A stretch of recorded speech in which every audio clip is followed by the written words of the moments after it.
महाभारत में एक ऐसा क्षण आता है जब वनवासी राजा युधिष्ठिर अत्यंत हताश हो जाते हैं। वे ऋषि मार्कंडेय से पूछते हैं कि क्या इतिहास में द्रौपदी जैसी पतिव्रता और तेजस्वी कोई और स्त्री हुई है क्या? मार्कंडेय मुस्कुराते हैं और कहते हैं, मैं तुम्हें आज सावित्री की कथा सुनाता हूं। सावित्री केवल एक राजकुमारी नहीं थी, वे साक्षात तेज का स्वरूप थी। उनके पिता राजा अश्वपति ने 18 वर्षों तक सावित्री देवी अर्थात सूर्य की शक्ति स्वरूपा की आराधना की, जिसके फलस्वरूप अग्नि से उनका जन्म हुआ। वे इतनी ओजस्वी थी कि किसी भी पुरुष में इतना साहस नहीं था कि उनका हाथ मान सके।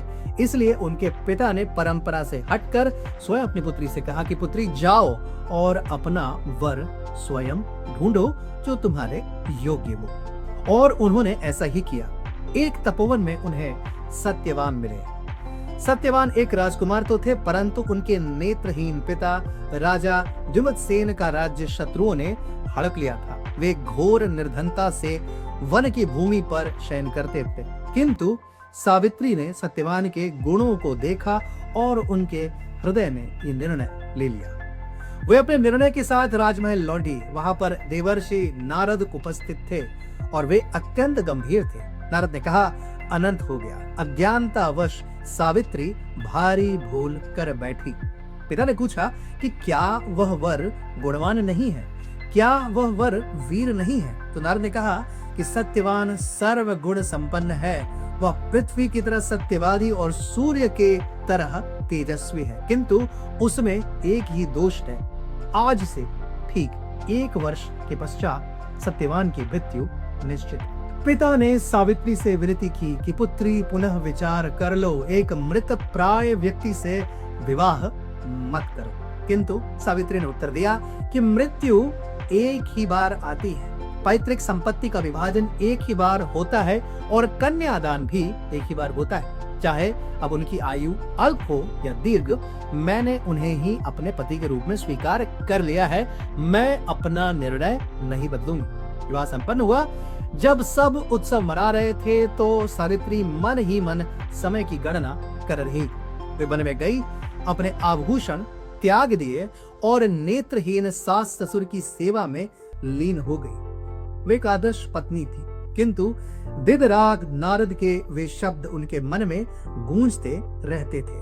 अंततः वह दिन आ गया। सावित्री ने 3 दिन और 3 रात का कठोर उपवास रखा था। जब सत्यवान लकड़ियां काटने के लिए कुल्हाड़ी लेकर निकले तो सावित्री ने उन्हें अकेले नहीं जाने दिया। घोर वन में भविष्यवाणी सत्य सिद्ध हुई। सत्यवान के हाथ से कुल्हाड़ी छूटकर गिर गई। उसने कहा, सावित्री, मेरे सिर में घोर पीड़ा हो रही है, मानो शूल चुभ रहे हो। वे सावित्री की गोद में सिर रखकर लेट गए और अचेत हो गए। सहसा वन में सन्नाटा छा गया। एक पुरुष प्रकट हुआ, रक्त वर्ण नेत्र, श्याम वर्ण और रक्त वस्त्र। वे साक्षात यमराज थे। सत्यवान इतने पुण्यवान थे कि यमदूत नहीं, स्वयं यमराज उन्हें लेने आए थे। उन्होंने सत्यवान के शरीर से अंगूठे के बराबर जीव अर्थात आत्मा को निकाला, उसे पाश में बांधा और दक्षिण दिशा की ओर अर्थात पितृलोक की ओर चली। तभी उन्हें पीछे से पदचाप सुनाई दी। उन्होंने मुड़कर देखा कि वे सावित्री थी। यमराज ने कहा, लौट जाओ, तुमने पति सेवा का ऋण चुका दिया है। तुम मृत व्यक्ति के पीछे पीछे नहीं आ सकती। अब तलिक 1-2 क्षण का विश्राम। ये कथा जो आप सुन रहे हैं, ये पारायण पर सुन रहे हैं, जो है विश्व का एकमात्र शास्त्र सम्मत स्टोर, जहां पूजा पाठ की सभी सामग्रियां हम बनाते हैं, वेद पुराण और इतिहास के सूत्रों को मॉडर्न फॉर्मुलेशन में परिवर्तित करके। अभी जो कथा है वो पातिव्रत धर्म की है। तो आज जो 2 प्रोडक्ट्स मैं आपको दिखाऊंगा वो भी एक विवाहित स्त्री के जीवन का अभिन्न अंग है। पहला है कुमकुम पाउडर, जिसने Amazon और ब्लिंकिट पर धूम मचा रखी है, और दूसरा एक सिंदूर।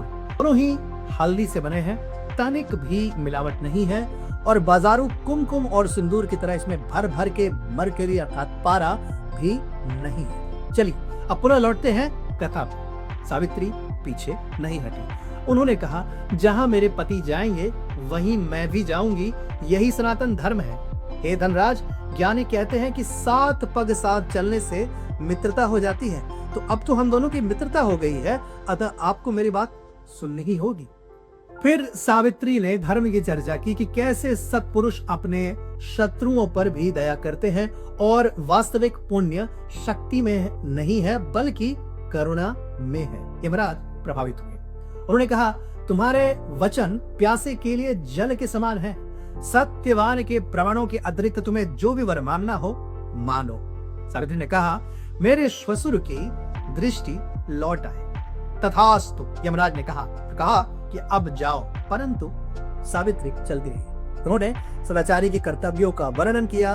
यमराज पुनः रीझ गए। उन्होंने बोला, दूसरा वर मांगो प्राणों के अतिरिक्त। तो सावित्री ने कहा, मेरे श्वशुर का खोया हुआ राज्य उन्हें पुनः प्राप्त हो। यमराज ने पुनः कहा तथास्तु और कहा, अब लौट जाओ, परंतु सावित्री नहीं रुकी। उन्होंने कहा कि सूर्य भी सत्य के प्रभाव से ही उदित होता है। यमराज पुनः प्रभावित हो गए। उन्होंने कहा, मैंने ऐसा ज्ञान कभी नहीं सुना। तीसरा वर मांगो सत्यवान के प्राणों के अतिरिक्त कुछ भी। सावित्री ने कहा, मेरे पिता के कोई भी पुत्र नहीं है, उन्हें 100 पुत्रों की प्राप्ति हो जो उनके कुल को बढ़ाए। तो यमराज ने पुनः कहा तथास्तु।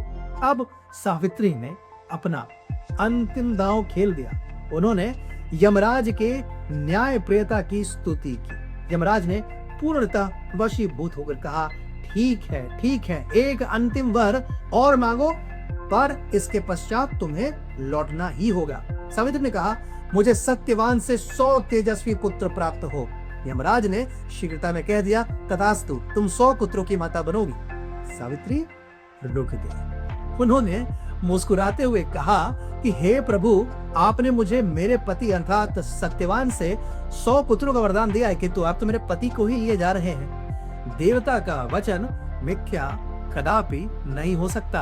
अपना वरदान सत्य करने के लिए आपको सत्यवानी को लौटाना ही होगा। यमराज ठिठक गए। उन्हें भान हुआ कि प्रेम और तर्क के बल पर उन्हें जीत लिया गया है। उन्होंने मुस्कुराकर पाश खोल दिया और कहा, सावित्री, तुम अद्वितीय हो, मैं इसे मुक्त करता हूं। सत्यवान वृक्ष के नीचे जागे।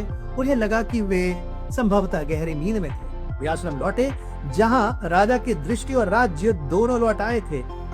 सावित्री ने शस्त्र से नहीं अपितु अपनी बुद्धि, धैर्य और इस संकल्प से अपने पति को बचाया कि भाग्य पत्थर की लकीर नहीं होता। कथा स्मरण दिलाती है कि यदि भक्ति सच्ची हो तो स्वयं मृत्यु को भी ठिठक कर सुनना पड़ता है। देखने के लिए धन्यवाद।